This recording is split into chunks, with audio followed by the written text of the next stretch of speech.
Gaelic verbs have one form for the simple statement, like "Va mi a gopur," and a secondary form for the question, "In ro a gopur," or the negative response, "Charo."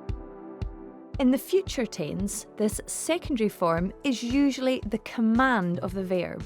Sui, for example, is sit, and suyu, will you sit, and chahui, to refuse.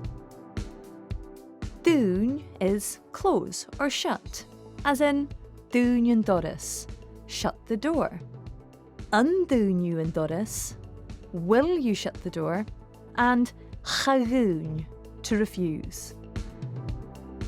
Eisht is the command listen. Agnéisht you, will you listen, and chanéisht, to refuse.